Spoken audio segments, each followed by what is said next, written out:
Bonjour à toutes et à tous, Jérôme Billet, délégué général de France Innovation. Alors, je suis ravi de vous recevoir virtuellement en grand nombre aujourd'hui pour ce webinaire animé par un des membres de France Innovation, à savoir ABGI. On a le plaisir de recevoir Christophe Lajarige, directeur conseil ABGI France, et Olivier Robert, directeur des opérations internationales. Quelques mots d'introduction sur France Innovation. Alors, France Innovation, c'est une association de loi 1901 à but non lucratif, dont la gouvernance est assurée par des chefs d'entreprise. Trois types de membres aujourd'hui, des sociétés qui font de la prestation de R&D pour le compte de tiers. On a également bien entendu des entreprises innovantes, que ce soit par du produit, du service, mais orienté B2B et essentiellement vers l'industrie. Et bien entendu des membres comme ABGI, qui sont plutôt sur une dimension de conseil, que ce soit sur le financement, ça peut être aussi des conseillers en propriété intellectuelle, sur la créativité, sur le recrutement, etc. On a des missions de soutien au business développement de nos membres, que ce soit par l'organisation de webinaires, d'informations qu'on peut diffuser très largement, et également de mise en avant des travaux qui sont menés par nos membres, bien entendu connoté innovation, puisque c'est un peu notre marque de fabrique. On est amené à régulièrement organiser des webinaires. Ils sont faciles d'accès sur la rubrique webinaire du site de France Innovation. N'hésitez pas à nous rejoindre et bien entendu à nous rejoindre également en tant que membre, puisque aujourd'hui il y a 130 membres. C'est bien qu'il y ait plus que 130 membres, on en serait ravis. Quelques petits points techniques. Bien entendu, vos micros par défaut sont coupés et le resteront sur l'intégralité de la session. Vous avez les possibilités de poser des questions. Vous avez un petit module qui s'affiche normalement sur votre écran. C'est des questions par écrit. Je prendrai, une fois que la session de présentation d'Olivier et Christophe sera terminée, on prendra les questions, je les indiquerai à voix haute et ensuite charge à Olivier et Christophe d'y répondre. Si bien entendu il y a des questions qui demandent peut-être un peu plus de préparation quant à la réponse, elle sera probablement envoyée par mail ensuite. Les slides seront à disposition des participants, bien entendu. C'est les choses assez classiques chez nous. Voilà, je laisse de suite la parole à Christophe, qui prend de suite la parole, et puis ça sera ensuite Olivier. Merci à eux pour cette intervention. Oui, donc bonjour à toutes et à tous. Donc, je suis Christophe Lajarige, directeur associé en charge du périmètre Consulting France chez ABGI. Et donc, je vais commencer cette session en vous rappelant quelques éléments importants de contexte dans le cadre du sujet qui nous anime aujourd'hui, à savoir les opportunités de financement à court terme à l'international à travers les aides fiscales à la R&D. Et puis, dans un second temps, je laisserai la parole donc, à Olivier Robert, notre directeur associé, qui lui est en charge de l'international chez ABGI et qui est donc le grand spécialiste du sujet. Quelques mots en introduction sur ABGI. Donc, nous sommes un cabinet de conseil spécialisé depuis plus de 30 ans en financement et en management de l'innovation. Et nos équipes de consultants donc, sont composées majoritairement de seniors et d'experts qui sont ingénieurs, docteurs ou financiers fiscalistes, et parfois les deux. Ce sont eux qui interviennent au quotidien auprès de nos clients pour les conseiller et les accompagner sur tout ce qui est opportunité de financement et de management de la R&D en France et à travers le monde. Sur ce sujet-là, sur le slide suivant, vous pouvez voir que le cabinet, c'est le slide d'avant, voilà, le cabinet, merci, est implanté partout dans le monde, à la fois à travers donc, nos filiales en France, au UK, aux USA, au Canada et au Brésil, donc implantation directe via nos filiales et via notre réseau qui nous permet de couvrir finalement les principaux pays, on va y revenir, où des dispositifs d'incitation à l'innovation peuvent être activés par les entreprises et donc on accompagne quelques 2300 clients à travers le monde sur ces sujets-là. Sur le slide suivant, un point intéressant à mettre en exergue aujourd'hui par rapport à, je dirais, la R&D et son influence sur la trésorerie à court terme.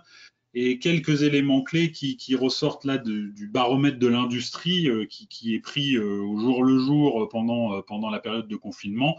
Donc, qu'est-ce que nous dit ce baromètre en ces temps de crise? Il nous dit plusieurs choses intéressantes. La première, c'est que si on interroge leurs entreprises, la R&D est aujourd'hui considérée comme l'une des activités les moins impactés à date par la crise du Covid. Il y a effectivement 25% à peu près des entreprises qui considèrent que la crise a un impact sur leur R&D.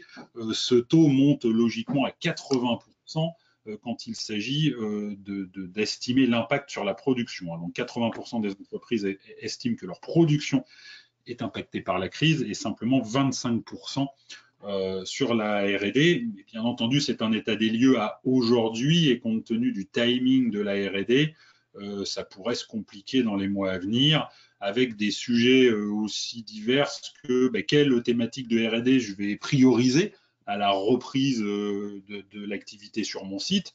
Comment je vais faire pour réaliser finalement des tests, finaliser mes tests si jamais l'outil de production devient monopolisé, ou même plus concrètement, on peut se dire comment je vais remettre mes équipes de chercheurs au travail sur site si j'avais fermé mon site, et comment je vais les faire travailler dans un labo, dans une salle blanche ou autre, en respectant les règles de distanciation sociale qui vont nous être imposées.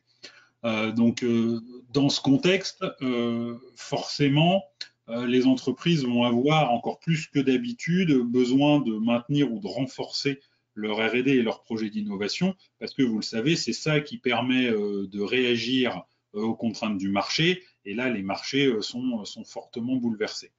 Alors, est-ce que finalement ce contexte-là, il est compatible avec la préoccupation première du moment des entreprises, qui est la vôtre, qui est la trésorerie et la recherche finalement d'investissement sur des actions à ROI très rapides. Et quand on regarde le sujet de la R&D, instinctivement, on a tendance à se dire, ben non, ça ne va pas répondre particulièrement à ces impératifs-là. Vous le savez, la R&D, c'est en général des résultats à ROI plutôt long, hein, c'est une timeline plutôt longue. Les rentrées de cash sont souvent assez difficiles à estimer, voire parfois improbables. Donc ça paraît assez antinomique. Et pourtant, c'est là où c'est intéressant. Il y a de nombreux dispositifs de financement un peu partout dans le monde, de financement de la R&D, qui finalement vont vous permettre de répondre à ces injonctions contradictoires et d'allier des efforts de R&D à un ROI rapide et des rentrées de cash. Alors, il y a de nombreux États dans le monde qui ont réalisé ces dernières années, même ces dernières décades, l'importance des incitations fiscales pour soutenir la recherche et l'innovation. Et vous le savez, aujourd'hui, on trouve des crédits d'impôt recherche ou équivalents à peu près partout dans le monde. Hein. En 2020, on a recensé que près de 90% des pays de l'OCDE et 80% des pays de l'Union européenne disposaient d'au moins un dispositif fiscal en faveur de la RI. Et alors, le point qui est très intéressant à souligner, c'est qu'en général, ces dispositifs vont vous permettre de générer des économies d'impôts en très peu de temps, sur une timeline de 3, 6, 8 mois, et sur la base d'activités connues, parce que les activités que vous allez valoriser et subventionner via ces aides, ce sont des activités réalisées dans le passé, l'année précédente et jusqu'à 4 années précédentes pour certains pays. Donc ça veut dire que la mise en application de ces dispositifs est rapide et que l'impact financier de ces aides peut être très facilement calculé et très facilement assuré. Et puis par ailleurs, en ce moment, vous le savez, dans de nombreux pays et en France particulièrement, il y a des mesures complémentaires liées à la crise pour finalement faciliter encore plus l'accès à ces dispositifs. Hein. Vous avez en tête qu'en France, il y a une accélération des remboursements des créances crédit d'impôt recherche. Et puis, bien entendu, un focus là qui est international sur tous les programmes de recherche stratégiques autour de la lutte contre la pandémie. Donc voilà pour le topo global. Et maintenant, je vous propose très rapidement de parler des pays qui proposent des dispositifs en faveur de la R&D. Alors, on a procédé chez ABG une classification de ces différents dispositifs que vous retrouvez d'ailleurs dans notre dernier observatoire du financement de l'innovation. Hein. Si vous avez eu l'occasion de participer à l'un de nos derniers webinaires, on en avait plus longuement parlé. Vous voyez à l'écran ce qui se veut être une synthèse simple et graphique de cette analyse. Je ne vais bien entendu pas vous la commenter en détail. Hein. L'objectif, c'est que je ne vous passe pas en revue l'ensemble des pays. Mais vous voyez tout de suite, quand on regarde ça, qu'on peut noter quelques éléments intéressants. Bon, effectivement, le crédit d'impôt recherche est toujours un dispositif, l'un des dispositifs les plus incitatifs au monde, si ce n'est le dispositif le plus incitatif au monde. Vous voyez par exemple sur la partie PME que le Royaume-Uni et le Canada proposent des dispositifs très intéressants pour les PME. Mais l'objet, là encore, c'est d'avoir en tête que pour avoir un topo global sur cette situation, il faut intégrer une analyse multicritère et qu'assez logiquement, dans ces critères, qu'est-ce qu'on va retrouver? On va retrouver évidemment la taille de l'entreprise, là qui est volontairement schématisée entre PME et grandes entreprises, mais ça va un peu plus loin, c'est ETI, c'est sociétés nouvellement créées, etc. Donc on va dire la taille de l'entreprise, sa situation fiscale, est-ce qu'elle est profitable ou est-ce qu'elle est déficitaire? Puisque ça, selon les pays, l'activation des aides va être différente. Quelles sont les modalités d'utilisation de l'aide ou du crédit d'impôt? Est-ce qu'il est remboursable et à quelle échéance? Est-ce qu'il est imputable uniquement sur l'IS ou est-ce qu'il peut éventuellement être utilisé pour réduire d'autres charges fiscales et sociales du PNL?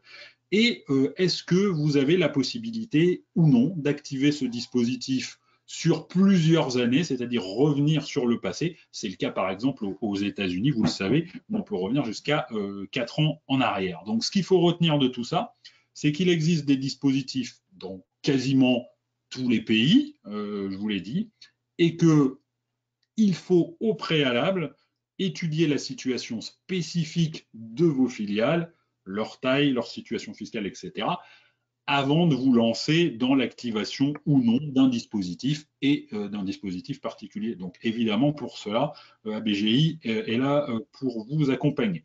Maintenant qu'on a fait ce topo global, je vais céder la parole à Olivier qui va évoquer avec vous les dispositifs mis en place les plus intéressants dans certains pays, les dispositifs qui méritent une attention particulière de votre part.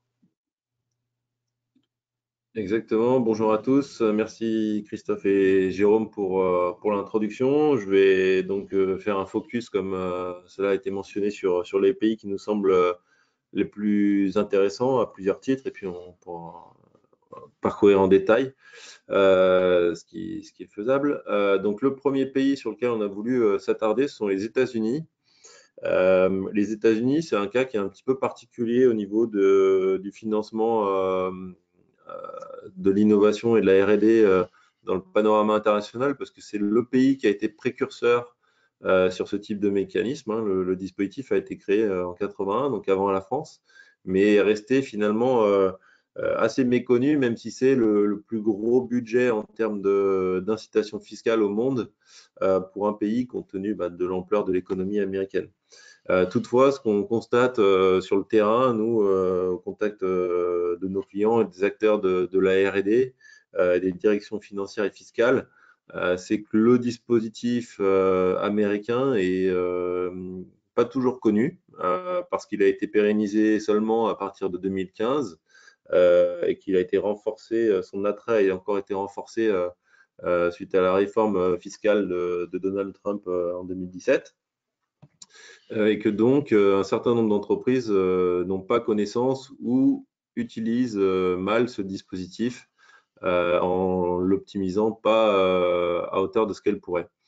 L'autre chose, c'est que le dispositif américain offre la possibilité de revenir 4 ans en arrière et d'avoir en même temps des effets cash et de ROI financier relativement intéressants. Donc dans ce contexte, aujourd'hui, d'entreprises qui n'ont pas forcément toute connaissance de ce dispositif-là et qui ont la possibilité pour autant de regarder longtemps en arrière, on a voulu mettre en avant ce dispositif, d'autant plus que les activités qui sont éligibles pour ceux qui connaissent bien le crédit d'impôt recherche français sont plus larges que ce que vous pouvez connaître en France. Donc on va parler pour ceux qui connaissent le manuel de Frascati, on va parler de Frascati élargi aux États-Unis, puisque la notion d'état de l'art a été supprimée il y a de ça plusieurs années légalement.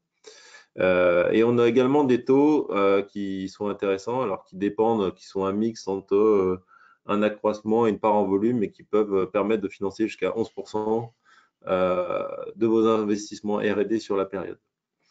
En termes de dépenses éligibles, on est sur des choses qui sont plus limitées par rapport à ce qu'on connaît en France, mais qui représentent globalement les principaux coûts, principales dépenses de R&D valorisées en général par les entreprises. Donc, on pourra valoriser des dépenses de personnel, de la sous-traitance et les coûts de fourniture ou consommables. Voilà sur les États-Unis. Si on reste en Amérique du Nord, donc on a au Canada un dispositif historique donc, qui s'appelle le RS et DE en français ou SR et ED en anglais, donc SHRED, qui là aussi permet de revenir plusieurs années en arrière. 2018 et 2019 peuvent être déclarés à présent. Et qui offre des taux de financement qui sont pour le coup plus élevés, qui sont assez proches de ce qu'on connaît en France et qui peuvent être intéressants. On a un effet cash qui peut être rapide également et des dépenses qui sont similaires pour le coup à ce que vous connaissez en France. Et donc là, en termes d'activité éligible, on va vraiment être proche de ce que l'on connaît en France et un formalisme qui s'approche là encore du dispositif crédit d'impôt recherche. On a souhaité également, sur le slide suivant, mettre en avant le fait que le Canada avait la particularité d'offrir également un très large panel de mécanismes d'aide et de subventions.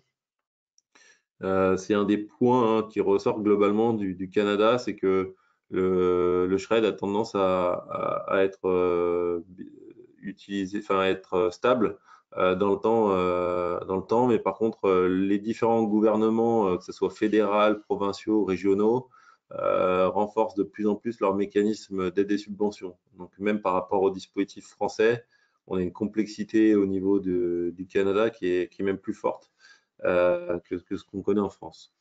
Dans le cadre du Covid, on a souhaité faire un zoom particulier sur cette thématique-là, mais il y a de nombreux appels à projets sur cette thématique qui ont été mis en place dans les dernières semaines et qu'on vous présente ici, qui peuvent adresser toute thématique avec un objectif commun qui est de répondre à la problématique et l'ensemble des problématiques finalement R&D qui vont être posées par le Covid-19.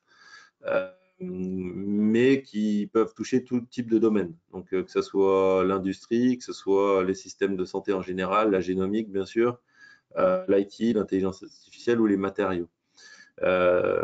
Et donc, également, on voit qu'il y a une thématique qui était présente par le passé qui va sans doute se renforcer de plus en plus, c'est l'industrie 4.0 avec une volonté sans doute de relocalisation ou en tout cas de renforcement de la production de certains sujets stratégiques sur les différents territoires. Et donc, l'industrie 4.0 a vocation à être financée assez largement. Et on voit notamment que le cluster, donc le Next Generation Manufacturing Canada, offre des taux de financement qui sont très élevés et des enveloppes relativement élevées. Le tout avec des effets cash qui peuvent être relativement court terme, 3 à 6 mois, et qui peuvent permettre de réorienter votre R&D dans les mois et années à venir. Ensuite, si on se rapproche de l'Europe, on a souhaité parler du Royaume-Uni. Alors, le Royaume-Uni a la spécificité d'avoir mis en place des dispositifs après la France notamment ou la Belgique, mais d'avoir par contre de les avoir renforcés régulièrement au cours des dernières années et d'être vraiment devenu une place forte en matière de financement de l'innovation au cours des dernières années.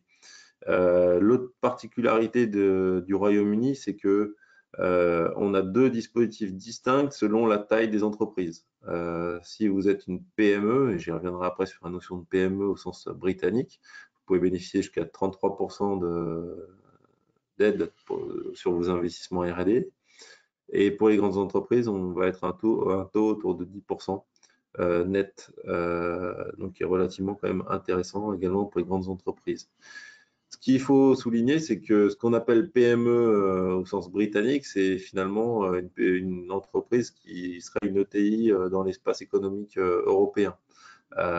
Et donc, une PME peut aller jusqu'à 500 employés, 100 millions d'euros de chiffre d'affaires ou 86 millions d'euros au bilan, ce qui fait que, y compris pour des sociétés de taille importante, on peut avoir des taux relativement, enfin très élevés de financement, avec également la possibilité de revenir 2 ans en arrière et de valoriser un type de dépense relativement large. Au niveau des activités qu'on peut valoriser, on est sur du développement expérimental qui est assez proche de la France, à une distinction près, c'est que au niveau du formalisme attendu et la manière de décrire notamment les projets éligibles, on est moins contraint.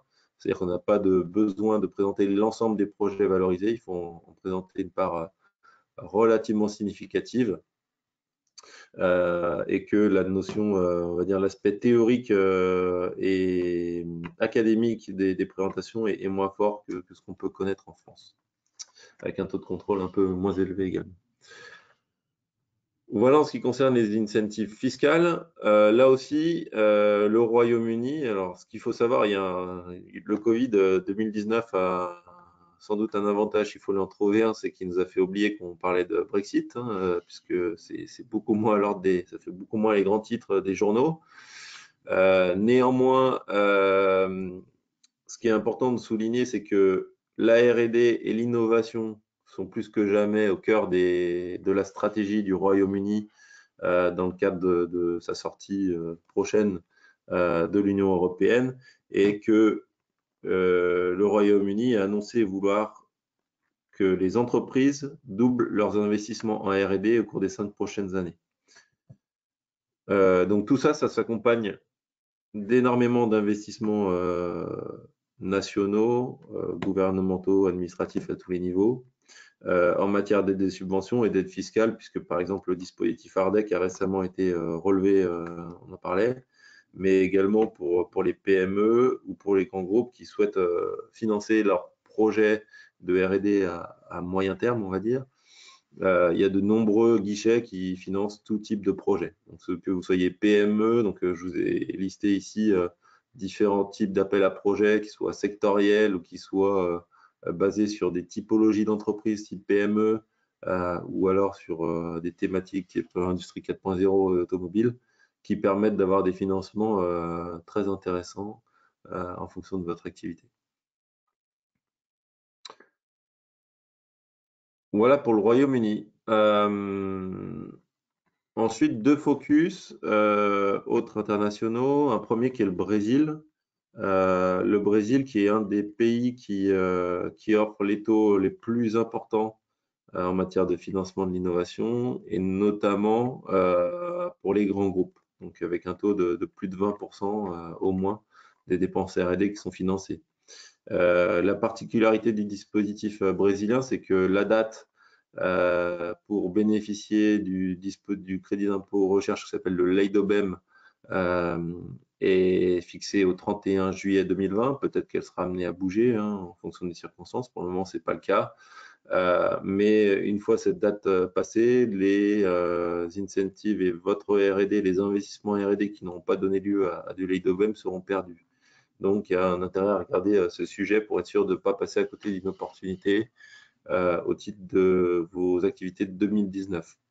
Là aussi, je ne les ai pas listés, mais le Brésil présente de nombreuses aides et subventions à différents niveaux, et il peut y avoir de nombreux sujets qui peuvent donner lieu, et on attend ce qui est également un appel d'air sur ces sujets-là dans les mois qui viennent. Ensuite, un dispositif là encore très intéressant qu'on a voulu mettre en avant, c'est le dispositif italien, puisque l'Italie, là aussi, a mis en place un dispositif relativement tardivement, ou remis au goût du jour un dispositif tardivement en 2015. Le dispositif italien qui est en place de 2015 à 2019, pour les années 2015 à 2019, va arriver à échéance en 2020, à la fin de l'année. Ce qui veut dire que pour bénéficier de crédits d'impôt sur ces années-là, vous avez jusqu'à la fin de l'année pour les déclarer.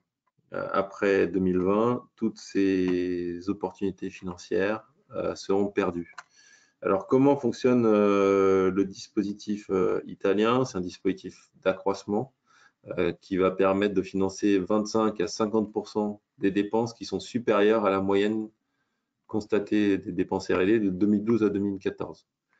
Donc, en fonction des entreprises et de l'historique d'investissement en R&D, et encore, R&D peut être large, hein, on a notamment la notion de développement expérimental qui rentre en ligne de compte.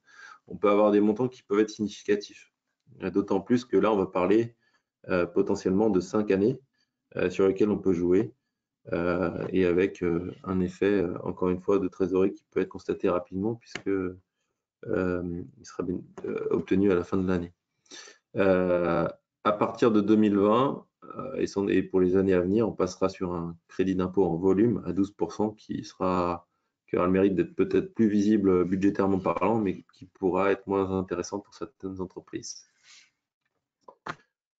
Voilà sur les opportunités. On a également souhaité vous partager un petit peu d'actualité et des opportunités futures qui nous semblent intéressantes, puisque l'année 2020 fait figure un peu, présente une actualité relativement riche en matière de dispositifs fiscaux d'incitation à la R&D, puisque 2 pays parmi les plus innovants au monde et qui sont généralement systématiquement sur le podium, à savoir qui sont nos voisins accessoirement, qui sont la Suisse et l'Allemagne, ont mis en place des dispositifs à compter du 1er janvier et donc qui porteront leurs fruits début 2021 essentiellement.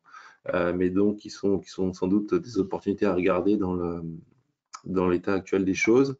Ce sont par contre 2 dispositifs très distincts les uns des autres. Donc si on regarde la Suisse, on est sur un mécanisme type super déduction, donc qui permet de déduire 50% de R&D en plus que ce que vous auriez fait mécaniquement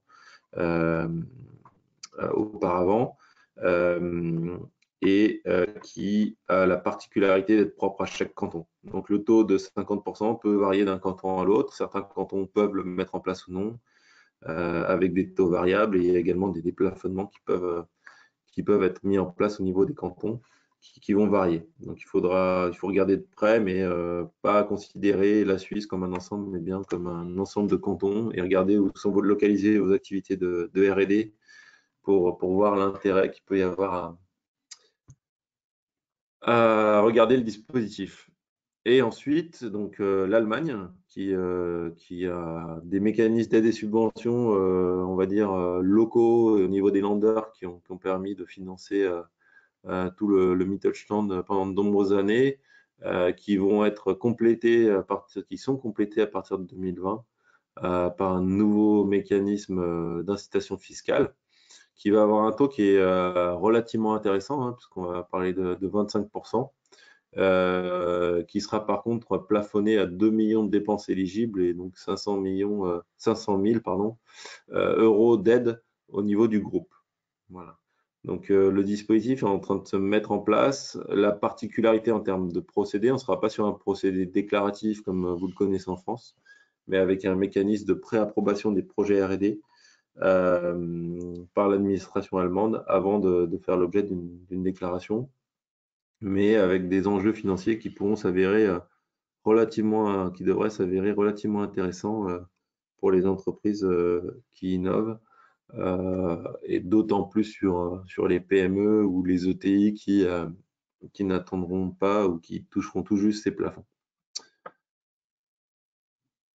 Voilà sur ce qu'on a souhaité vous présenter. Après, on souhaite être relativement synthétique pour laisser la place à vos questions sur les pays qu'on a évoqués, peut-être également sur d'autres pays, si on peut y répondre. Merci Olivier et Christophe. Alors effectivement, il commence à y avoir des questions, donc les participants, n'hésitez pas à poser vos questions par écrit, on tâchera d'y répondre en intégralité. Si jamais le timing ne le permet pas, les réponses reviendront dans un second temps. Alors, première question. Alors oui, point important, vous recevrez la présentation, donc ne soyez pas inquiets. Quel est le montant de vos intérêts sur une demande de crédit? Alors c'est très variable en fonction de plein de choses, donc ça va être compliqué de répondre précisément à cette question, mais globalement ça dépend du volume de R&D, du pays dans lequel on est, puisque vous l'avez compris, les mécanismes sont différents d'un pays à l'autre et donc le travail différent. Et il y a également des pays où les modalités de facturation, notamment sur des pourcentages, peuvent être interdits légalement. Donc, ouais, c'est compliqué de répondre à cette question, mais c'est du cas par cas. Très bien. Donc, doit-on avoir impérativement une société immatriculée dans les pays concernés pour accéder au dispositif? Alors, oui, dans tous les cas que j'ai en tête, c'est bien le cas. Après, et là pour le coup, je vais peut-être passer la main à Christophe, puisqu'on peut avoir des entités françaises qui ont des gens qui sont mis à disposition d'une entité juridique ou qui travaillent sur des projets qui sont réalisés dans des pays européens et qui peuvent donner lieu à du crédit d'impôt recherche français que vous connaissez. Donc Christophe, je ne sais pas si tu veux rebondir là-dessus, peut-être. Oui, bah, disons que le dispositif français a ce site particulier qu'effectivement, vous le savez, il est normalement, je dirais, localisé sur les personnels qui sont salariés de l'entité déclarante, mais effectivement, il y a la possibilité, d'ailleurs pas uniquement pour le crédit d'impôt recherche, en France notamment, de créer des contrats de mise à disposition, hein, donc qui sont des contrats juridiques qui permettent à une entité de mettre à disposition d'une autre des salariés et effectivement, au sein de l'espace économique européen, vous pouvez avoir des salariés d'entités étrangères de vos filiales en Belgique, en Espagne ou ailleurs, qui travaillent sur des projets de R&D avec vos chercheurs français et qui de fait sont mis à disposition via un contrat de l'entité française. Et quand tout cela est bien fait, effectivement, on peut valoriser une partie du temps de la personne au crédit d'impôt recherche français. Merci. Est-ce que ABGI peut assister pour définir l'intérêt d'un dossier aux USA? Oui, parfaitement. Donc, globalement, la manière dont on intervient, c'est on organise un échange téléphonique par visioconférence pour comprendre l'organisation de la R&D, l'historique, la situation financière fiscale et financière de l'entreprise et définir les modalités de l'intérêt à titre gracieux, bien sûr. Très bien. Il y a une question sur est-ce qu'il y a un nombre. Oui. Pardon, excusez-moi, Jérôme, mais juste un commentaire. Mais c'est que les États-Unis, il y a deux choses. Donc, il y a des sociétés qui n'ont jamais déclaré, et là, je pense que vu les circonstances économiques, c'est plus que jamais le moment de se poser la question. Mais il y a aussi les entreprises qui pensent, enfin, qui déclarent déjà des choses et qui peut-être ne l'optimisent pas. Et les temps dont on a parlé, les 4 ans 2016 à 2019, c'est aussi comment dire, un laps de temps sur lequel on peut modifier des déclarations de crédit d'impôt recherche qui auraient été faites pour pouvoir déclarer à sa juste valeur. Très bien. Merci pour la précision, effectivement. Est-ce qu'on parle d'un nombre de salariés de maximum aux États-Unis? Ça, c'est la première question. Et est-ce que le crédit d'impôt est conditionné au fait de perdre de l'argent pour la partie US? Non, alors il n'y a aucun plafond, d'accord. Et par contre, non, il faut pas. Alors, si vous êtes déficitaire, en fait, on peut être déficitaire et déclarer du crédit d'impôt recherche. Par contre, l'utilisation se fera au moment où vous paierez de l'impôt. Voilà. Par contre, pour les PME ou les entreprises de plus grosse taille qui ont des PME sur place, il y a un programme de financement en ce moment qui est mis en place qui s'appelle le PPP, globalement qui permet, la traduction est un prêt finalement qui revient un petit peu à ce que le chômage partiel est en France. Et en fait, ce prêt, le crédit d'impôt recherche peut faire l'objet de caution pour ce prêt. D'où aussi l'intérêt par les temps qui courent de regarder ces deux sujets en fait concomitamment. Voilà. Mais par contre, pour l'autre question, il n'y a aucun plafond de salariés, et aussi bien Microsoft que une PME ou une startup peuvent bénéficier du dispositif. Très bien, merci. Une question sur le Canada. Est-il vrai qu'on peut cumuler le crédit d'impôt recherche fédéral et provincial pour les mêmes dépenses? Oui, donc en fait, le crédit d'impôt canadien, vous avez un mécanisme qui est fédéral et après libre à chaque province d'abonder avec des conditions spécifiques son propre taux. Donc là, il faut regarder après en fonction de la localisation de vos activités, mais on peut bien cumuler les taux en question. Très bien. C'est la dernière question qui apparaît à l'écran, mais si bien entendu vous souhaitez poser d'autres questions, n'hésitez pas. Sur l'Australie, très récemment, on parlait de 42%. Est-ce que ça, c'est quelque chose qui a été entériné ou c'était des bruits de couloir quelque part? Alors, il faut faire attention en fait, et c'est l'objet du slide que Christophe a présenté. D'ailleurs, si vous pouvez remonter un peu, Jérôme, j'imagine, à travers la présentation, peut-être comme ça, ce sera Exactement, plus c'est ce que simple. je suis en train de faire. Voilà, super. Celui qui pose. Ouais, voilà, exactement.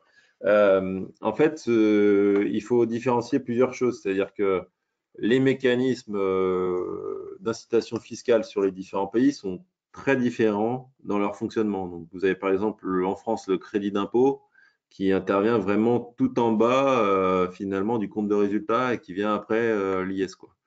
Donc finalement, quand vous déclarez du crédit d'impôt recherche, c'est quelque chose qui vous déclarez sans crédit d'impôt recherche, vous avez 100 résultats nets.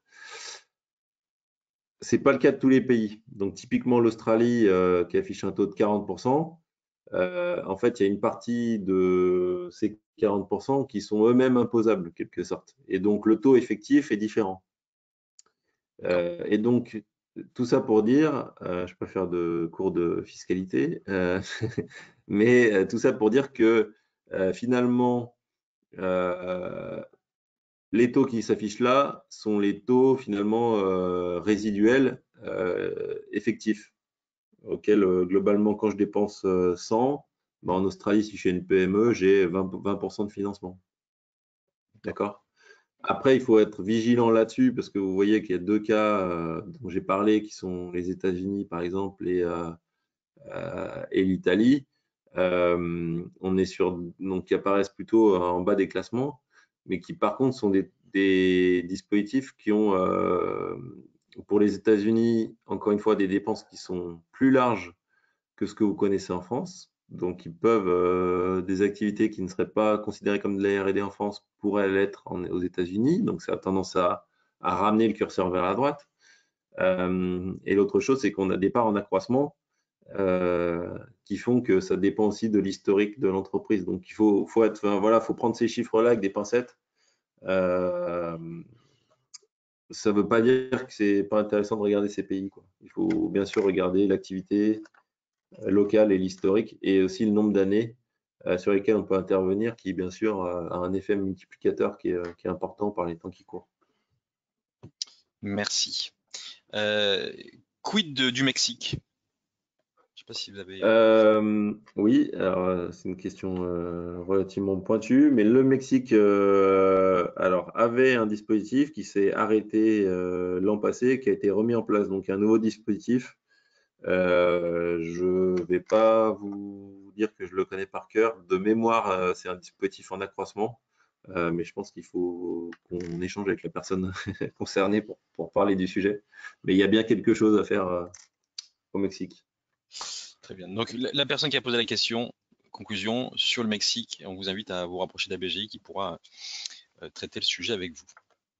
Et une dernière question qui s'affiche à l'écran. Quid des subventions? Est-ce qu'on est sur les mêmes principes que pour les aides fiscales? La question est très large. Les mêmes principes. Est-ce que la personne peut préciser? Mais sinon, je vais commencer à répondre. Mais Globalement, les mécanismes, la différence finalement en toutes les aides fiscales qu'on a présentées, c'est que il n'y a pas de filtre qui sont mis par les États sur le type de sujets qui sont financés. Donc globalement, il n'y a pas de, voilà, ça peut être de la biotechnologie, ça peut être de la R&D sur le nucléaire, ça peut être l'industrie 4.0, peu importe en fait. Pourvu que ce qu'on regarde, c'est la typologie d'activité et s'assurer qu'elle rentre dans les activités qui sont éligibles, et donc notamment dans le cadre du manuel de Frascati dans la plupart des pays. Donc ça, c'est ce type de mécanisme-là. Et encore une fois, en finance, en général, il y a des exceptions, comme par exemple, j'ai en tête la République tchèque ou la Hollande, qui sont des exceptions où là, il faut faire une demande et après, vous bénéficiez d'aide sur l'avenir. Mais en général, on a tendance à financer, à aider les entreprises qui ont déjà dépensé quelque part. Et donc, on a un retour sur investissement, sur les dépenses déjà réalisées, sur l'investissement R&D réalisé. Les aides et subventions, c'est l'inverse, c'est-à-dire qu'on a des critères qui sont donnés par les organismes de financement par rapport à des tailles d'entreprise, notamment les PME sont souvent très ciblées sur ces entreprises-là, comme on le voit notamment à travers la BPI en France, ou Innovate UK au Royaume-Uni. Mais également, il va y avoir tout un type, et également, il va y avoir souvent des thématiques de R&D qui vont être demandées. Donc, là, je vous ai présenté par exemple, pour le Canada, vous avez des mécanismes de matériaux avancés. Donc, développer un projet qui s'insère dans le développement de nouveaux matériaux qui vont permettre de lutter contre le Covid-19 et sa propagation. Voilà, donc si je réponds. Et puis après, dans le mécanisme, c'est différent parce qu'on va soumettre un projet à l'organisme de financement qui va donner ou non son accord. Et généralement, s'il y a accord, il y a lancement du projet. Et d'ailleurs, qui peut être un projet collaboratif avec différentes entreprises, avec également des établissements publics de recherche, des universités, etc. Et donc, si l'entreprise ou le consortium obtient une réponse favorable, elle lance son projet, elle est financée, généralement une quote-part au lancement du projet, en cours de projet et en fin de projet. Très bien. Et côté subvention, autant sur la partie fiscale, il faut une immatriculation et donc une activité sur une implantation sur le territoire. Sur la partie subvention, est-ce qu'une entreprise française, donc c'est-à-dire non immatriculée aux États-Unis ou dans des pays qui ont pu être cités ce matin, on peut y prétendre? Alors, par exemple, je sais que moi, à titre personnel, je crois que les États-Unis, il y a certains dispositifs qui peuvent être ouverts, mais c'est rarement le cas. Je vous laisse la main là-dessus. Ouais, peut-être qu'il y en a, mais la vocation quand même de ces dispositifs-là, c'est de financer les entreprises qui sont installées. Donc, là pour le coup, je ne saurais pas répondre précisément, mais je serais surpris qu'il y ait beaucoup d'appels à projets sur les entreprises, pour des entreprises qui ne sont pas installées. Très bien. Par contre, il y a de nombreuses aides à l'export aussi, souvent à regarder dans les différents pays. Donc ça, c'est quelque chose qui ne rentre pas dans ce cadre-là, mais qui a vocation, notamment la BPI en France, mais qui a vocation à supporter les frais d'export qui peuvent rentrer dans les sujets qui sont évoqués ici, quoi. Très bien. Est-ce qu'il y a des conditions sur la détention de la propriété intellectuelle dans les dispositifs suisses et allemands? Et d'autre part, est-ce que les sociétés de prestataires de services, alors je ne sais pas si prestataire de services au sens prestataire de R&D, seraient éligibles? Oui. Alors, pour l'Allemagne, il y a un sujet, alors pas sur la propriété intellectuelle en particulier, mais sur le fait que ce sont les clients qui sont même de déclarer les dépenses de R&D sous-traitées. Donc ça, c'est une première réponse pour l'Allemagne. Et pour la Suisse, à ma connaissance, il n'y a pas de sujet de propriété intellectuelle.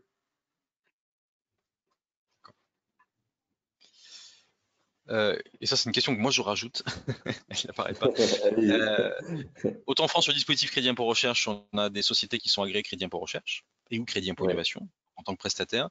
Est-ce qu'on a des choses très similaires avec l'ensemble du dispositif type crédit d'impôt dans les pays évoqués ce matin?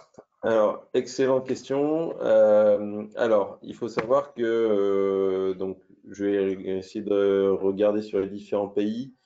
Les US, globalement, les prestations de recherche peuvent être valorisées pourvu qu'elles soient réalisées aux États-Unis. Au Canada, ça va être la même chose, mais il n'y a pas de notion d'agrément. Donc en fait, globalement, la notion d'agrément, c'est quand même une exception française, hein, pour le coup. Il y a de nombreux pays qui permettent de valoriser la sous-traitance, mais le fait d'avoir un agrément à mettre en place est vraiment une particularité française. Donc aux États-Unis, il n'y a pas besoin d'agrément, mais il faut réaliser la prestation aux États-Unis. Au Canada, c'est la même chose pour le Canada. Au Royaume-Uni, on n'a pas de. Alors, les PME peuvent valoriser de la sous-traitance, mais pas les grands groupes. Par contre, les grands groupes peuvent valoriser des sous-traitants qui seraient des équivalents de freelance, finalement, et il n'y a pas de contrainte de localisation. Donc voilà, tout ça pour dire que le sujet des agréments et des prestations réalisées à l'extérieur, alors, c'est un gros sujet en France, et Christophe en parlerait mieux que moi, puisque, c'est très regardé dans le cadre des contrôles actuels, et deux, c'est un gros levier d'amélioration de vos financements en mettant en place, en respectant les critères, bien sûr, légaux et les doctrines administratives, mais en mettant en place les flux correctement, en documentant la R&D de manière satisfaisante et en demandant les agréments. À l'étranger, ça l'est d'autant plus qu'on peut avoir des choses à mettre en place et à structurer pour améliorer le financement de la R&D au niveau global, puisque le sujet, c'est pas forcément de financer sa R&D qu'au niveau national, mais à un moment, c'est où est-ce que je localise ma R&D et comment je structure ma R&D pour les ETI ou les grands groupes, en tout cas les multinationales, comment je structure ma R&D pour bénéficier du maximum de financement. La France, pour le coup, étant quand même une terre d'accueil très favorable, comme vous le voyez sur le slide présent. Merci. D'ailleurs, certains grands groupes étrangers ont démontré que l'attractivité du territoire et que le crédit impôt recherche n'était pas anodin a priori dans leur déclaration. Exactement, c'est ce qu'on a mis en lumière dans notre observatoire, notamment pour ceux qui l'ont parcouru. Merci. Une autre question. Dans beaucoup de pays, on ne peut pas demander le crédit d'impôt à cause du besoin de détenir la propriété intellectuelle. Comment faire dans ce cas pour une société de consulting qui ne le détient pas souvent? Consulting au sens service, je pense. J'entends bien la question. Alors effectivement, j'ai pas forcément la réponse comme ça. Alors les pays pour lesquels c'est le cas, effectivement, il y a. Alors, en fait, il y a deux sujets. Il y a la propriété pour les sociétés de services, hein, il y a un sujet qui est la propriété intellectuelle et l'autre sujet qui est la priorité aussi qui est donnée souvent aux clients qui payent, comment dire, qui va payer la facture. Donc typiquement, si je prends le sujet de l'Italie, c'est un des problèmes où on a évoqué l'Allemagne à l'instant, c'est un des sujets. J'ai pas de solution miracle, si ce n'est qu'effectivement, il y a un sujet qui est souvent mis en œuvre, qui est les intercontrats. Et puis après, c'est des sujets qui sont pas forcément dans le cadre de ce qu'on est en train de se dire, mais qui est la structuration de ces activités de R&D, c'est-à-dire que pour financer ces activités de R&D pour les sociétés de services, c'est créer une activité de R&D interne qui a vocation à servir derrière aux clients d'une autre manière, mais d'avoir un business model qui est un petit peu différent. Donc c'est des transformations de fond hein, qui sont complexes bien sûr à mettre en œuvre, mais ça fait partie des réflexions. Et on voit que les grandes sociétés de services qui bénéficient aussi massivement du crédit d'impôt recherche sont des sociétés qui sont parvenues à internaliser ou à structurer des activités de R&D en interne aussi pour financer notamment les personnes en intercontrat et qui, de ce fait-là, permettent de se financer. Et si on regarde la France, il y a une organisation à mettre en place dans la bonne gestion de l'agrément, d'avoir potentiellement des entités agréées, d'autres non, en fonction de ce que l'on souhaite valoriser en R&D propre et pour limiter le risque fiscal. Merci. C'était la dernière question. On a purgé l'intégralité des questions. Olivier, Christophe, je vous laisse le mot de la fin.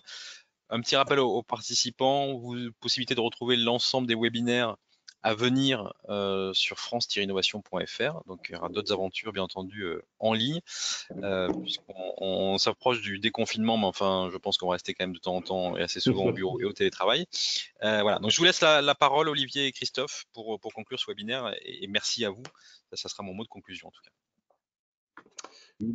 Non, vas-y Christophe, si tu veux.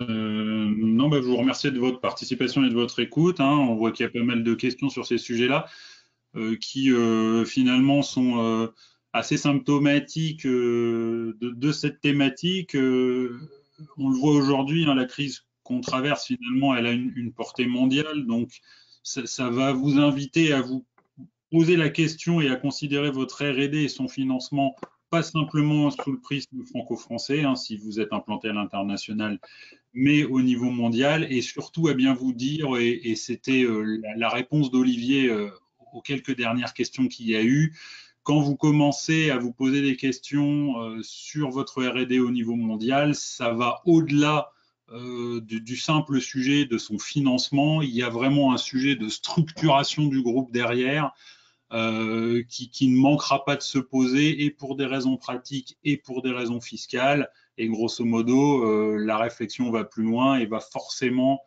porter sur la structuration de votre R&D, sur la problématique des prix de transfert et des sujets, ces sujets-là que vous connaissez bien.